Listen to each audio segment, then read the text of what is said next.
তো চলো আজকে শেয়ার করে নেওয়া যাক গতকাল আমার সাথে কি ঘটলো সেই প্রসঙ্গে। তো সকাল সকাল রেডি হয়ে আমি বেরিয়ে গিয়েছিলাম সাঁইথিয়ার উদ্দেশ্যে।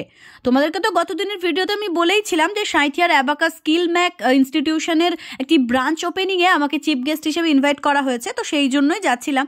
পরবর্তীকালে আরও অনেক কিছু তোমাদের সাথে শেয়ার করব, পুরো ভিডিওটার সঙ্গে থাকো। তোমরা যেভাবে আমাকে সহযোগিতা করো, সাপোর্ট করো, আশা করি আজকের এই সফলতা দেখে তোমাদেরও খুব ভালো লাগবে। কেননা ঘরের মেয়ে যখন বাইরের জায়গায় গিয়ে সম্মানিত হয় বা পুরস্কার পায়, তখন বাড়ির পরিবারের সদস্যদের খুব আনন্দ হয়।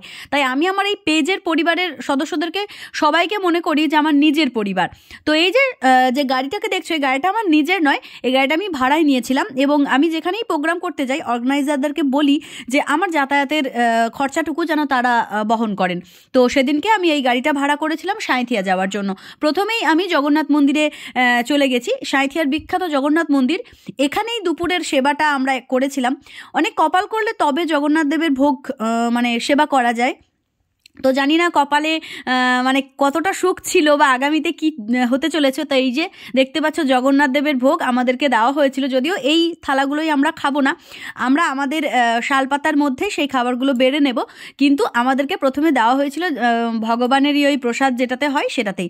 তো একদম ভোগ খাওয়ার পরে আমরা নিজেদের মধ্যে বলাবলি করছিলাম যে দেখো, কপাল ভালো থাকলে পেট জগন্নাথ সব সঙ্গেই যায়। তো বলে না যে নিজের পেটটি জগন্নাথটি, সেরকমই একটা বিষয় ঘটেছিল আমাদের সাথে। তো দুপুরবেলা খাওয়া দাওয়া সেরে নিয়ে আবারও গাড়ি চেপে বসলাম, কারণ আমাদের ডেস্টিনেশন কিন্তু আরও একটু দূরে, যেখানে ছিলাম সেখান থেকে একটু দূরে। তো সেখানে পৌঁছে যাবার পর এই যে দেখতে পাচ্ছ নীল সাদা বেলুনে একদম সুসজ্জিত একটা বাড়ি, এবং ওয়েলকাম করার জন্য ওই যে একজন ভদ্রমহিলা দাঁড়িয়ে রয়েছেন। ওনাকে ভদ্রমহিলা বললে হয়তো খুব কমই বলা হবে, উনি এত ভালো একজন মানুষ, এত অমায়িক একজন মানুষ যিনি আমাদেরকে ওয়েলকাম করলেন। উনি হচ্ছেন সৌমির শাশুড়ি মা, অর্থাৎ যার ইনভিটেশনে আমি গিয়েছিলাম ওখানে তার শাশুড়ি মা। তবে শাশুড়ি মা যে এরকম হতে পারে সেটা ওনাকে না দেখলে হয়তো বুঝতে পারতাম না। সারা বাড়িটা এরকম সুন্দরভাবে ডেকোরেট করা হয়েছিল। কেননা এই যে একটা টিউশন রুম দেখছো, এইখানে কিন্তু বাচ্চাদেরকে অ্যাবাকাস সম্পর্কে শেখানো হবে।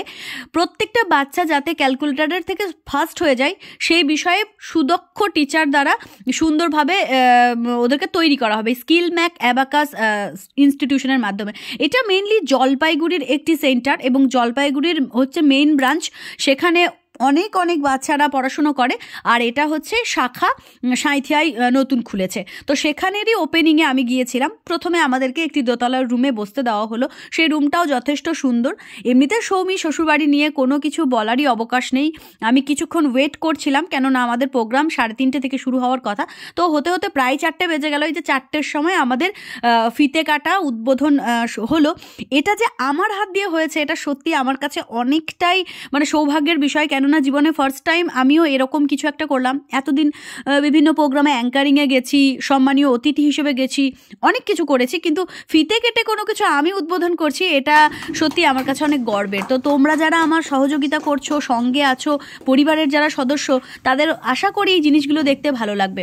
তো তারপরে এই দেখতেই পাচ্ছ সুন্দর একটি শান্তিনিকেতনীয় উত্তরীয় দিয়ে আমাকে সম্মানিত করা হয়েছে, সবটাই সৌমির পরিবারের সদস্য এবং সদস্যদের সহযোগিতায়। কেননা এত ভালো একটা শ্বশুরবাড়ি মেয়েটি পেয়েছে, যে শ্বশুরবাড়ি না থাকলে বা সাপোর্ট না থাকলে হয়তো এত বড় একটা ইনস্টিটিউশন বাড়ির মধ্যে খোলা সম্ভব হতো না। তো ওই যে দেখতে পাচ্ছ একজন স্যার রয়েছেন, ওই স্যারের ওই স্যারই কিন্তু মেইন ব্রাঞ্চের শিক্ষক।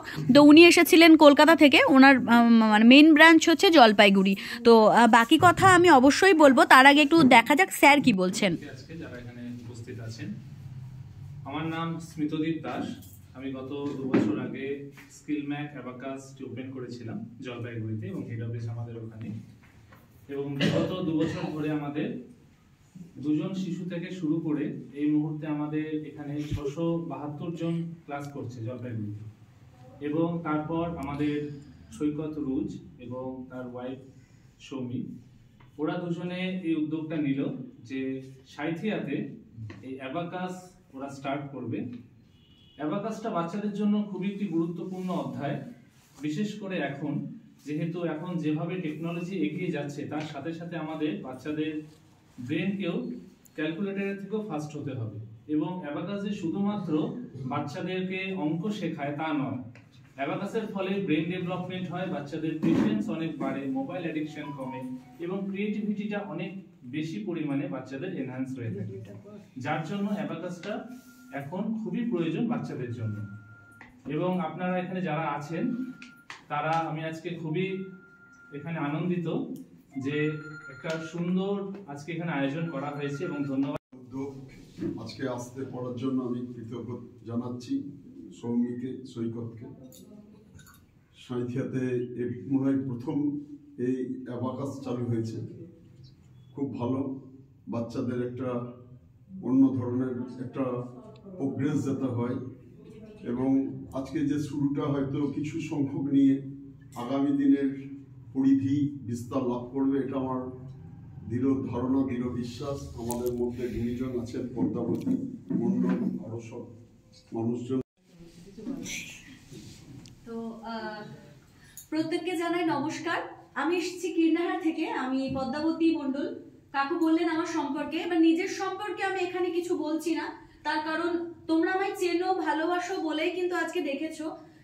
তো আমি যে বিষয়টা নিয়ে আজকে কথা বলবো সেটা হচ্ছে, আজকে আমাদের এখানে যতজন উপস্থিত রয়েছেন তারা তো দেখছেনই, এবং যারা দেখছেন না এই মুহূর্তে তারা ভিডিওতে আশা করি আমাদের এই কার্যক্রমটা দেখবেন এবং তাদের কাছে একটা মেসেজ দিতে চাই। মেসেজটা কি? দেখুন, আগামী প্রজন্মের শিশুদের কাছে প্রত্যেকটা গ্যাজেট যেরকম গুরুত্বপূর্ণ, একইভাবে নিজেকে গ্যাজেটের মতন করে উপস্থাপন করাটাও কিন্তু গুরুত্বপূর্ণ। এবার বলবেন সন্তানকে গ্যাজেটের মতন করে উপস্থাপন করবো, সেটা কেমন? সেটা তৈরি করার জন্য একটা বেসিক স্কিল লাগে, যে স্কিলটা নিজেদের মধ্যে যতটা না থাকে, একজন প্রশিক্ষক যদি থাকেন, আমাদের এখানে রয়েছেন উপস্থিত স্যার, উনি তো বললেন যে 2 জন বাচ্চাকে নিয়ে তৈরি হওয়া একটা সেন্টার বা ইনস্টিটিউট, যেটা 600 জন বাচ্চা অতিক্রম করে গেছে। তার মানে কি, একটা সুন্দর পরিকাঠামো আছে বলেই তো সেই 2 থেকে 3, 3 থেকে 6, 6 থেকে 600 এটা সম্ভব হয়েছে। ভালো যদি জিনিসটা না হবে তাহলে তার ব্যাপ্তি, তার পরিধি বা তার বিস্তার হবে না।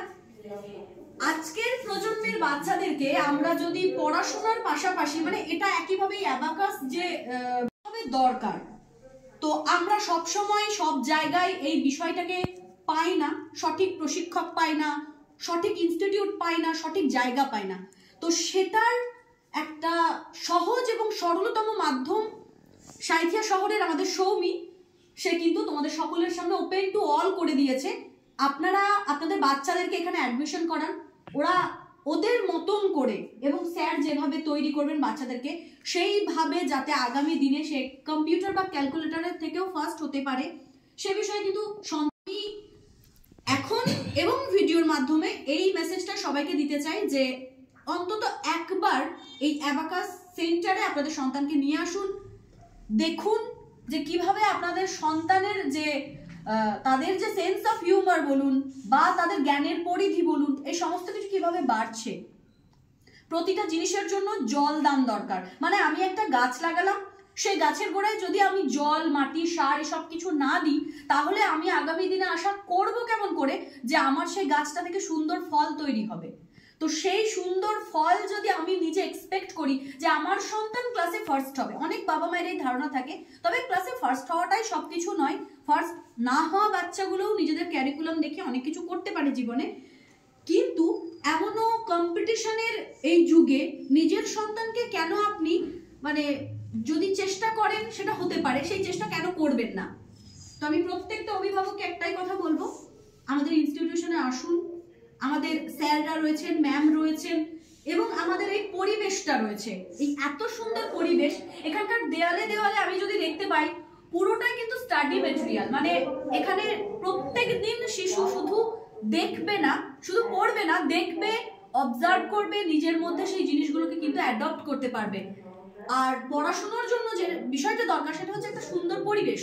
সেই পরিবেশ বা সেই পরিকাঠামো সাঁইথিয়া শহরে নতুন উদ্যোগে নিয়ে এসেছে আমাদের সৌমি। ওর জন্য আমার তরফ থেকে অসংখ্য ধন্যবাদ যে ওই উদ্যোগটা নিয়েছে, এবং আমাদের স্যার যিনি আগামী দিনে প্রত্যেকটা স্টুডেন্টকে একদম কাদা মাটির মতো, যেভাবে কুমোর একটা মাটির তৈরি জিনিস তৈরি করে, কুমোর যেভাবে একটি মাটি থেকে যেভাবে কাপ তৈরি করে, কলস তৈরি করে, একইভাবে স্যার কিন্তু ওই কাদামাটির তালের বাচ্চাগুলোকে একদিন সুন্দর করে তুলবেন।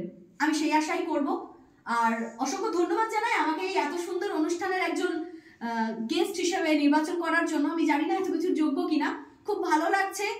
আগামী দিনে আরো অনেক সর্বাঙ্গীন ওদের সুস্থতা কামনা করি, ওদের আরো যাতে উজ্জ্বল ভবিষ্যতের দিশা পায় সেটারও কামনা করি। বিশেষ কিছু আর বলার নেই, সবাই ভালো থেকো।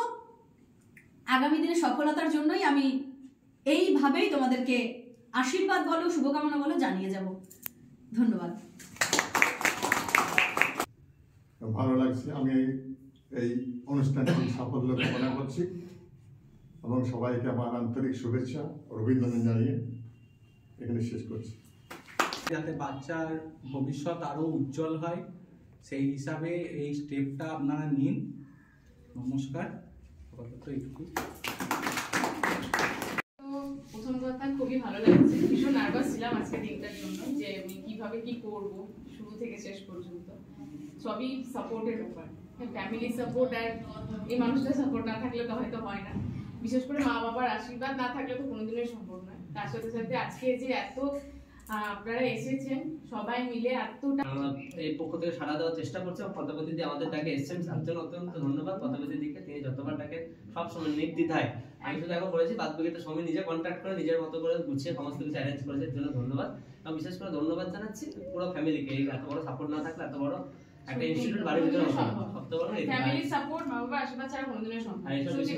এইসব বিষয় নিয়ে অত বড় ওয়াকিবহাল নাই, কার কখন কি সব প্রয়োজন এইসব বিষয় নিয়ে থাকে। অ্যাবাকাস চলুক, আমাদের যদি যেখানে যেরকম পরিস্থিতি আমাদের সাপোর্ট লাগবে সবসময় আমরা পাশে ছিলাম, আছি, সবসময় থাকতো। বাহ,